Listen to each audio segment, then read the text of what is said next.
Okay, welcome to Course 1, Unit 1, Lesson 2, Valuing a Small Business.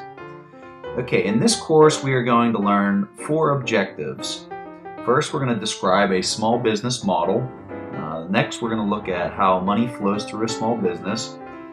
We're going to look at a comparison of a small business to a large business, and then we're going to do really basic valuation techniques for a small business. Okay, so let's describe a small business. In order to do that, we'll start with an owner. Let's have a very wise and knowledgeable owner named Nancy. Now, in this scenario, we only have one owner, just Nancy. That's it. As you get more into the advanced lessons, you might have 100,000 owners as you start dealing with stocks and really large corporations. Regardless of how many owners there are, you need to always remember that owners own the business. Now, you might be laughing, but that simple concept is something that people really get confused. I've heard people say that they've bought shares and they think that they're like one of the company's employees. And I mean, some people really get some twisted ideas whenever they think that they buy a share or a stock and that they are anything but the owner. But that's what you are. You're the owner when you buy shares of a business. So just keep that in mind as we go through this small business scenario. Okay, in this scenario, let's say that Nancy had an idea for a small ice cream business that she put in the parking lot at a mall. Since Nancy's kind of old, she doesn't actually like to work at her business. She doesn't want anything to do with her business. The business, she's going to hire one person to run the stand, to sell the ice cream, to manage all the finances, to do everything. And all Nancy's going to get at the end of the year is a check on how much her business made. So her employees are going to run the entire business. And I use that model in that scenario because whenever you get into this to buying stocks, that's what the scenario is as an owner, as a shareholder. You're not working for the company. Now you can do both, but when you're doing valuing techniques and you're trying to figure out the intrinsic value of a business, you always want to look at it from the standpoint that you are not physically working in the business. You are an outside owner, and that everything that happens inside of that business is going to be paid to you, and you're not in there actually eating up the income that it's producing. Okay, so that's the second part. So you first have to have an owner. The second part, you have to have a business. And then the third part is you've got to have the customer. Those are the 3 parts. Regardless of the size of the business, you could have this just small little ice cream stand that Nancy owns, or you could be talking about General Electric. Those 3 pieces are always in the model. So now that we've got the model established, the owner, the customer, the business, let's look at how money flows through Nancy's business. Okay, so this is just in 1 hour, and mind you, I have never owned an ice cream stand, so I really have no idea what it generates and how much it costs to run one, but I'm just going to throw out these generic figures as we go through this. So the flow of the money in 1 hour of Nancy's ice cream stand. So we start off at the beginning and we look at the customer. Okay, the customers go to the business and they spend $100 in 1 hour. So that would be the total revenue. Now, as I go through these figures, you want to absolutely remember the terminology because I'm using terminology that directly relates to stock investing. So whenever we go down that path a little bit further, all these terms are going to translate over. So the total revenue would be that money that all those people spent. So that $100 comes into the ice cream stand, and we're not even talking about any of the costs that Nancy had or the employees that are working for Nancy had while they were running the ice cream stand. As you take that $100 and you walk across, now we step inside the business and we see where that $100 goes. Okay, so $20 of that $100 in that hour time frame went to her one employee. Now, we're just using one employee to keep things simple, and that one employee manages everything from scooping the ice cream to starting it to keeping track of the books and everything. Nancy's paying her $20 an hour. We had $20 go straight out of the 100 right off the top. Then we got the cost. And these are all cost of revenue, each one of these that I'm mentioning. The next one is the material cost. So it costs money to make the ice cream, to have the milk, to do whatever it takes, the bowls, the spoons that they're going to have to hand out, all that costs money. So we're just going to say that that was $40. And then the last one that I threw in there was the cost for the land or for her shack that she's paying. You know, she might not have it paid off, but that cost per that hour, if we divided it all out, would be, let's just say $10 for that hour that she had to rent that space. So when we add up all those numbers, that's called the cost of revenue. Okay, so we had the revenue, which was $100, but the cost to get that revenue was $70 combined. When we took the 100 and we subtracted the 70, we were left with $30. So that's the income before the taxes. Nancy's business made $30 in income before taxes. So let's just assume that we take $10 out for the taxes, and that leaves us with $20 of net income or the earnings. That term is vitally important. You want to write that down 5 times in a row and then write it down another 5 times in a row.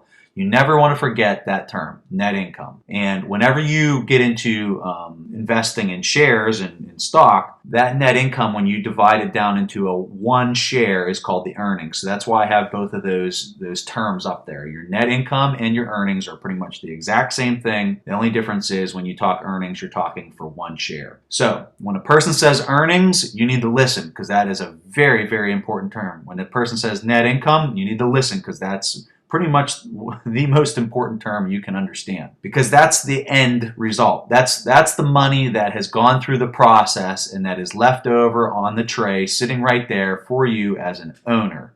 So that's the owner's money. And when you own a share, when you own one share of a business, those earnings, that is your money. Never forget that. Okay. So the $20 is what's left at the end. That's your net income, your earnings, and the owner now has the choice to do what they want with that $20. So Nancy, in this situation, you can see I have 2 arrows there, one pointing towards Nancy and one pointing towards her business. She can take that $20 that she earned in that 1 hour and she can pay herself, or she can put the money back into the business so that the business can make more than $100 in an hour. So she can invest in a lemonade squeezer or a new ice cream machine that's going to produce more income. And she could do this too. She could take $10 for herself and just pay herself, and she could take $10 of that earnings and put it back into the business. And that's what you'll see a lot of businesses do, is that they take a cut and they also put money back into the business. So that's the thing, is that earnings can go 2 directions, and that's something you absolutely have to understand. When you start talking about stocks, the money that's going towards the owner is a dividend, and the money that's going back into the business can be retained in the equity, but we'll get into that later. So the main thing I want you to really understand is net income, earnings, very important number, and it can be paid to the owner or back into the business. Okay, so we understand that model. That model makes sense for pretty much anybody as they look at that, because it's just really easy to understand. So when we look over here, I'm going to do a comparison between a small business and a large business. So as you look on the left, there's that small business that we just talked about and how we saw the money flow from the customer to the business and then to the owner. So when you talk about a large business, it's the exact same thing like we had said. So let me put some pictures in here to represent how that bigger business looks. So a lot of people have heard board of directors, but they have no idea what that really means or where that fits in the grand scheme of things. But now you do. As you look at the schematic here, you can see that the owners, the board of directors, represents the shareholders. So let's say you went and bought 10 shares of GE. Okay, your voice as an owner is represented by that board of directors. Those people sitting there in those chairs, they're huge shareholders. They might own 10 million shares of the company, and because they own so many shares, that's why they are a member of the board of directors. But when you own, let's say you just own 10 shares, you have a voice and you have a voting power with those shares, and that voting power is delegated to one of those board of directors. Okay, so those board of directors represent the shareholders, and they're the ones that are actually, representing all the owners for that one specific business. So we'll just call this business GE, General Electric. Okay, and we'll just assume that those are the board of directors. So as you step down to the business itself, this is where the CEO, which a lot of people know that term, and the CFO and all those are all employees. They can be owners at the same time, but their role as the CEO is he's the head guy. He's the guy in charge of making sure that the product that we'll say GE is producing here is actually being made, and that everyone is being paid on time, and that all the products are being pushed out on time. So a lot of the times people get confused between like board of directors and CEO, but that CEO is an employee, and that CEO works for the board of directors and all them shareholders. And then your customer doesn't change. Customers still, buying up the product. Okay, so let's value the business, and that's what we're really getting at here, and that's our last objective is, so what's this thing worth? As we looked at that first scenario and Warren Buffett says that the company's worth $40 but it's trading for $30, how does he figure that out? How does he possibly look at something and figure out what it's worth? So this is a really generic scenario of how you can understand what a business is worth. So let's try to value Nancy's little ice cream stand business. We know, and what I did here is I changed the cash flow from being 1 hour to 1 year, and all I did was just throw some zeros on all those numbers, and you can see instead of it being $100 coming in for the total revenue, now it's $100,000 coming in. So the revenue comes into the business at $100,000. It cost her $70,000 in order to make the $100,000. That's your cost of the revenue, which leaves you $30,000 before the income tax. You take $10,000 out for the taxes, which leaves Nancy $20,000 in net income or earnings for a year. So what's that worth? If Nancy was going to try to sell this ice cream stand, what is it worth? And I'll tell you what, pause. I want you to pause the video and I want you to think about what would you be willing to buy this business for, knowing that you are absolutely going to make $20,000 and you're not going to have to work 1 hour in order to get it. Your employee is going to take care of everything. You're just going to make the $20,000. It's a hypothetical question, but think about that.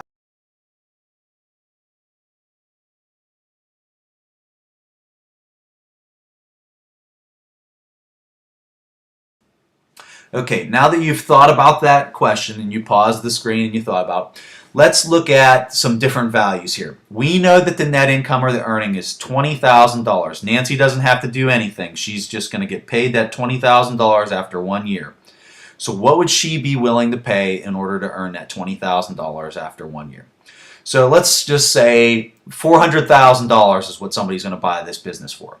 So if you had $400,000 and you purchased this ice cream stand and everything was running, smoothly, the employees weren't leaving and all the stuff that you typically run into with an ice cream stand. Let's just assume that it's running like a top and there's no problems. She could expect to get a 5% return on that investment, okay? Because she's going to get $20,000 at the end of 1 year and she paid $400,000 for it. That's 5%. So then we go to $200,000. If you could buy that business for $200,000, 1 year later, you'd make your $20,000 because that number doesn't change. That's the net income. That's what that business makes in a year. That investment, that purchase price would yield 10% on your money. Okay, and as we obviously look down to $100,000, if you could buy that business for $100,000, you're going to make 20% on your money. As you look at those figures, you can see this is the point that I really want you to take away. Her business never changed. Okay, that business stayed exactly the same. It was making $20,000 through each of those 3 scenarios. But you can see that the expected return of anybody who would buy at those different price points is going to get a different return. Okay, the business didn't change. It's exactly the same. It's producing the $20,000. But as you went through different purchase prices, as you paid more for that business, your return went down drastically as those price points changed. And the same exact thing happens when you're buying stocks. If you overpay for a stock, your percent that you can expect to get each year goes down significantly. So the name of the game really comes down to what is the stock worth?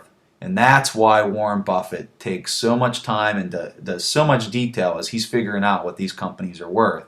Because he knows that if he overpays for it, his yield will go down 10%, 15%, 20%. So that's really the name of the game, and that's what I really wanted you to get out of this lesson.